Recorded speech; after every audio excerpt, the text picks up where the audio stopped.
So a story that I think should be getting way more coverage than it is this week, within the context of the collapsing Russian economy, is the fact that the two of the largest Russian defense firms have filed lawsuits, three separate lawsuits, against the Russian government for lack of payment, right? And I mean, you would think, how is that possible? The entire Russian government has, the entire Russian economy has been thrown into the bonfire, the sacrificial lamb, for this, Putin's whole territorial Napoleonic conquest of Europe.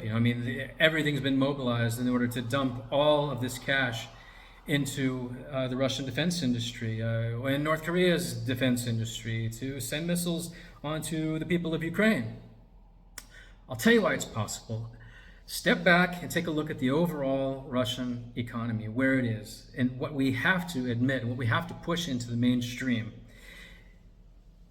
It's apocalyptic, right? But it's not talked about because Russia has such an amazing propaganda machine. They've spent the past 20 years building it, and we've spent only the past 3 years fighting it. Let's just go through some random data points just for the past few days. Okay, let's skip over the three lawsuits for Russian defense contractors not being paid, Russian defense firms not being paid. Okay, so 42% drop in Moscow apartment sales, new apartment sales. June of 2005 compared to June 2025 compared to June 2024. 42% drop, right? This has been happening in all the regions of Russia, not Moscow. Moscow's been tipping down, yeah, but this is an absolute free fall collapse, okay?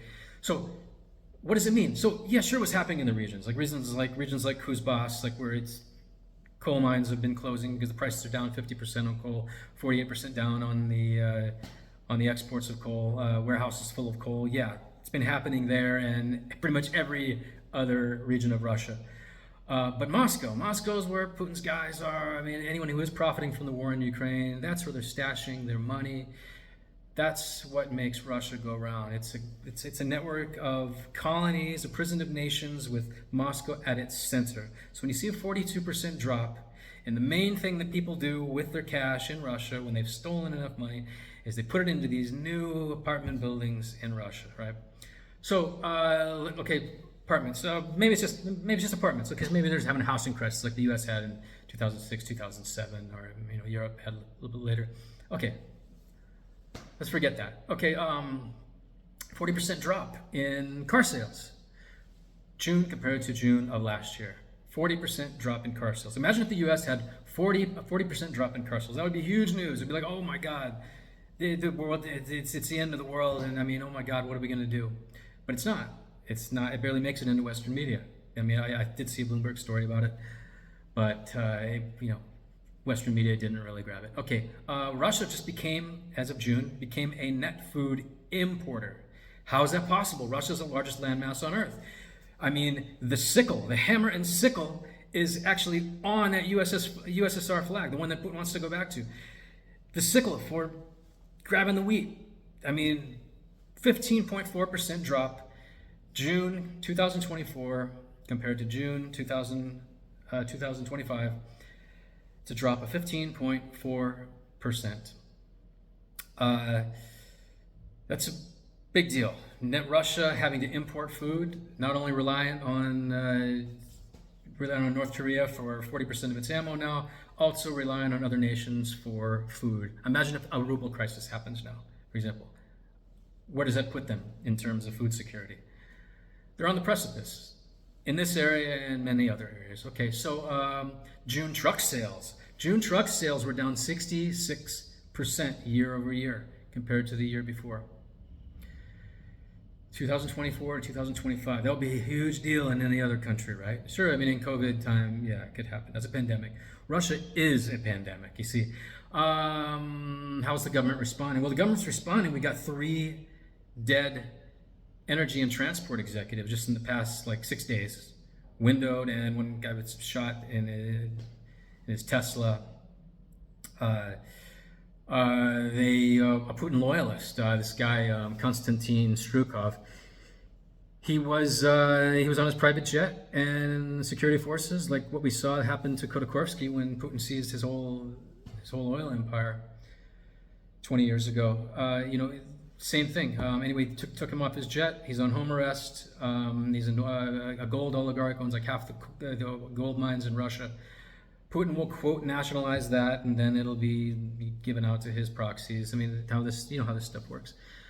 The Russian steel industry. Russian steel industry is demanding a bailout, right? Totally collapsed sales. The numbers, it's like 20% or something. Steel industry. I mean, I'm sure that the Russian military is holding a lot of that up, so it's not as bad as it should be. But the fact that they are demanding a bailout, it's a pretty big deal. Let's talk about the Russian car industry. Russian car industry also demanded a bailout back in February. Whether that's happening or not, I don't know. We haven't heard anything about it since then. But auto sales continue to collapse.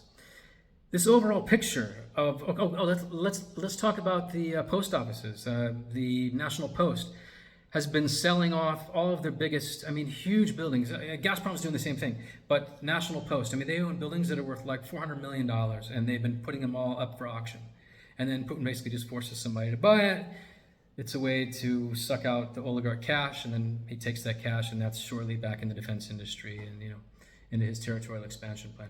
We don't know how long these oligarchs are going to put up with this, right? We don't know how much panic there is in Moscow, but we know that people have started talking about what the future.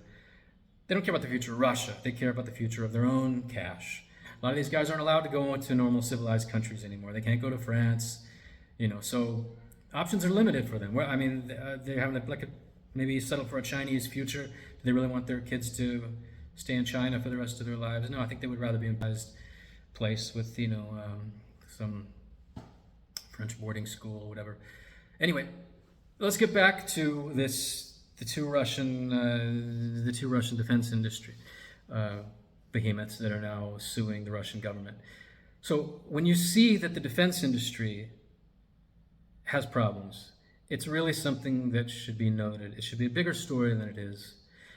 And that's why I made this video. When you've got defense industry companies suing the government for lack of payment, it's another domino, and I think it's one of the last dominoes that we're going to have until things get a little crazy. And what's bearish for Russia is bullish for humanity. The world can't tolerate this very much longer. This war doesn't stop in Ukraine, right? They are clearly going into the Baltics. They're going to go on anything that the world sort of lets them have, really. Yeah, that's why I made the video. I hope you like it. If you guys like the video, I'll make more of them. Basically the same stuff that I talk about on Twitter in a YouTube format. If you like it, do the YouTube things, like it or share it or subscribe. Have a good one.